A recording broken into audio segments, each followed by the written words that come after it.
वाड़ा साहब, एक डेवलपमेंट भी है, वो कासिम रोंजो साहब के साहबजादे हैं, उनकी ट्वीट्स मेरे सामने हैं जिसमें वो ये कह रहे हैं कि जी मेरे फादर को फोर्सिबली ड्रैग किया गया सेनेट में टू रिज़ाइन, और मैं अपनी लीडरशिप से हम ये एक्सपेक्ट नहीं करते थे कि 73 साल के शख्स को इस तरह से ड्रैग किया जाता और उनसे वो कहलवाया जाता जो रियलिटी के बिल्कुल दूर है। यानी कि जो उन्होंने प्रेस कॉन्फ्रेंस में कहा, उनके जो बेटे हैं जाजेब कासिम रोंजो साहब, वो इस बात को वेहेमेंटली डिनाई कर रहे हैं। चलिए ज़रा इसके ऊपर भी कमेंट ज़रूर कर दीजिएगा। साथ ये जो इमरान खान साहब से मुलाकातें बंद करने का मुझे तासुर समझ नहीं आ रहा। पहले मुलाकातें होती थी, रिपोर्टर हज़रात जाते थे, उनकी फैमिली जाती थी, वकला जाते थे।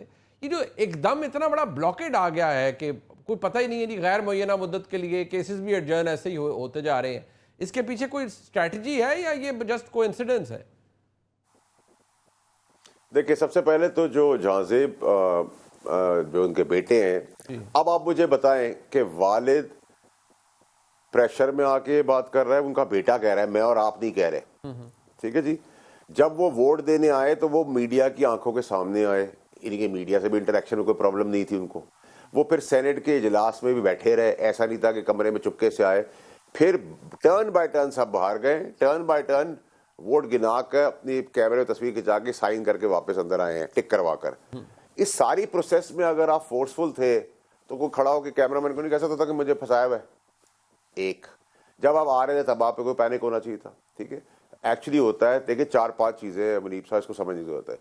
या आपको पार्टी ने गन पॉइंट पे लिया हुआ है मिसाल के तौर पे, या आपको पैसे ने खरीद लिया है, या आप मेरी तरह सोच बैठे कि लीडर गलत बोल रहा है, या आपको किसी और ने प्रेशर किया हुआ है, ठीक है जी, और आपको ड्यूरेस पर रखा हुआ है, या आप किसी की दोस्ती में काम कर रहे हैं, या आप किसी कॉन्ट्रैक्ट के लिए काम कर रहे हैं।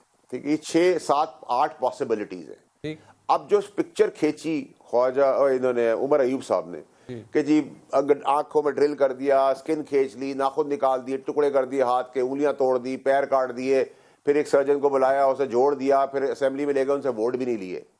ये सब चीजें वो क्या, ये कोई पागल ही एक्सेप्ट कर सकता है, इंसान नॉर्मल तो एक्सेप्ट नहीं कर सकता इन चीजों को। ठीक है, अब आपके एक साहब है जिन्होंने वोट दिया, वोट पे आए, प्रोसेस से गाड़ी से उतरे, व्हील चेयर में बैठे, अंदर आए, उनकी फरमाइश हुई कि मैं बार बार खड़ा नहीं हो सकता, उनकी तबीयत खराब थी, मैं हाथ उठाऊंगा।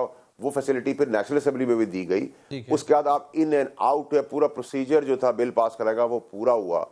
अब आप 24 घंटे गुजरने के बाद अगर ऐसी चीज कह रहे हैं तो इन 6-7 पॉसिबिलिटीज में एक चीज है। अब मैं कहता हूं आपसे सबसे वर्स्ट पॉसिबिलिटी ले लें कि किसी इदारे ने, स्टैब्लिशमेंट ने उठा के उनकी कंडक्टी में बंदूक रख दी। ये मान लेते नहीं, यही बात करें सब कोने कनाए उनके अंदर कर्टन के पीछे बैठकर, यही मकसद है ना मुनीब साहब। सही है, सही। तो भाई जब इतनी बड़ी प्रोसेस से आप गुजरे थे तो इतनी बड़ी प्रोसेस में कहीं तो आपका रहा था, जब आप गए भी तब भी ऐसी की चीज कुछ नहीं हुई, फिर जाने के 24 घंटे के बाद चीज होती है, उसका फैक्ट क्या है? उमर अयूब साहब कह रहे हैं सेनेट के अंदर 4 आदमी 5 आदमी हमारे बिठाए थे, एक दिन पहले बताए थे, 1 घंटा पहले बताए थे। आप मुसवदे का हिस्सा क्यों बने रहे, क्यों उनसे व्हीलिंग डीलिंग करते रहे? और ये इन्हीं पीटीआई के लोगों की फरमाइश है कि हमारी खान से मुलाकात बंद करवा दे, हम पे वो प्रेशर डालते हैं प्रोटेस्ट करने का, फिर हमें करना पड़ता है, वरना हमारी लोग ट्रोलिंग करते हैं पीटीआई के। अच्छा। अब मैं आपको अभी तक जो मैंने आपको सारी बातें की वो सच बताई, कुछ बातें प्रूफ होगी वक्त के साथ, कुछ प्रूफ मैंने दे दिए। अब मजबूरी होगी तो फिर मुझे खुल के आना पड़ेगा। मैं सिस्टम को बराना नहीं कर जाता, मैं आपके सामने वो सबूत रख दूंगा जिसको पूरे पाकिस्तान का, दुनिया की आप जगहों से चेक करवा लें, फिर पीटीआई वालों को शक्ल दिखाने की जगह नहीं मिलेगी। I am not bringing politics to that point, I am being responsible. वरना मुझे रुकने की देर इसलिए नहीं है कि मैं हैव नथिंग टू लूज। मैं तो देखिए मेरे पास, I am not a representative of the government. ठीक है, गवर्नमेंट कहीं सामने नजर नहीं आ रही। ठीक है, मुझे कोई चीज छुपाने की जरूरत नहीं, मैंने अल्लाह को जान देनी है। और जब होती चीज है तो मैं तो आपको खुल के बताता हूँ। अब आप खुद डिग्गी में बैठ के आते हैं, आपका सीएम खुद डिग्गी से बैठ के भाग जाता है, खुद बरामद हो जाता है। आज आप ही के शो पे आमिर मीर साहब के, उन्होंने कहा जी मैं छुप छुपा के गाड़ी में आता हूँ, मैं डक होके आता हूँ। फिर उसका उन्होंने कहा कि हाँ फैसल सलीम के साथ ये मसला था लेकिन एमिकेबली सेटल हो गया था। अच्छा। तो मैंने सच बताया, मैंने तो कोई चीज झूठ नहीं बोली।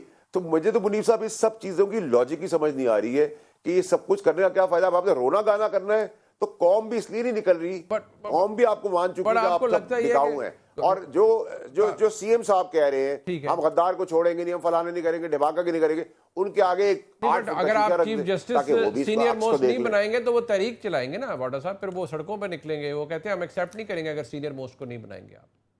अच्छा मुनीब साहब एक मिनट रुक जाए, यहाँ यही रुक जाए सर, आपने बड़ा अच्छा सवाल किया। अब पीटीआई कहती है कि सीनियर मोस्ट को बनाना है वरना हम सड़कों पे आएंगे जी।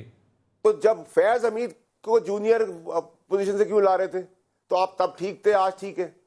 आपका तो फिर यहाँ झूठ एक्सपोज हो गया। उस वक्त आप कह रहे थे जूनियर मोस्ट को ऊपर लगा दे, इधर आप कह रहे सीनियर मोस्ट को लगा दे, जो चीज आपको सूट वो कहते हैं फर्क है, फौज की अपॉइंटमेंट फर्क है, यहाँ फर्क है, यहाँ सीनियरिटी का प्रिंसिपल चलता है, आपने तब्दील कर दिया सिर्फ अपनी मन मर्जी का कोई बंदा भेजने के लिए। देखिए सर, मेरे हिसाब से मुनीब साहब आप मुझसे ज्यादा जानते हैं सारी चीजें कानूनी तौर पर। देखिए हमारे लिए काबिल इज्जत है हर जज जो ठीक काम कर रहा है, हमारी प्रेफरेंसेस नहीं है, ठीक है, लेकिन इनकी इस बदौलत की वजह से जब पार्लियामेंटेरियंस को दीवार से लगाया गया तो उन्होंने छत पे सबको लगा दिया। It's a very natural process. आप मुझे दीवार से लगे, मैं आपको छत से लगा दूंगा। अच्छा बट एक बात फैसल पाउडर साहब, एक सेकंड, किसी आप क्योंकि देखें आप ना हुकूमत को रिप्रेजेंट कर रहे हैं ना आप किसी के पाबंद हैं, लेकिन किसी पर लकीर तो नहीं लगी हुई ना, वो लकीर भी लान जाती है कि यार ये तो नहीं हो सकता। तो अभी यानी कि पैनल 3 जजेस का है, all three of them qualify, तो कोई भी जज फिर अगर पार्लियामेंट्री कमेटी डिसाइड करती है तो जज बांध सकता है। ये तो नहीं है ना कि ये तो नहीं हो सकता, क्योंकि जो इंप्रेशन आया मैं बड़ा क्लियरली बता देता हूँ, गवर्नमेंट की तरफ से आता रहा कि नहीं मंसूर अली शाह साहब नहीं, और पीटीआई की तरफ से आता नहीं मंसूर अली शाह साहब को ही बनना चाहिए because he is the senior most. अच्छा देखिए मुनीब साहब आपकी बात बिल्कुल मुनीब भाई मैं इस पे जरा बता दूं थोड़ा सा किया जाएगा। और जी फैसल साहब, और वो डिसीजन मुझे और आपको पता है, it will be a surprise for everyone. मैं आपको इस डिसीजन पे इतनी बात कर सकता हूँ, you and I know what's going on, you and I know what's the outcome is going to be, so I think it's going to be a shocking surprise for everyone. कासराइयाँ जो हैं वो टूट फूट के मर के गिर जाएंगी, और एक storm in the tea cup बनाया गया है, तूफान एक चाय की प्याली के अंदर, nothing more than that. May be और पीपल एक्सपेक्टिंग उसकी बिल्कुल ऑपोजिट चीज हो जाए।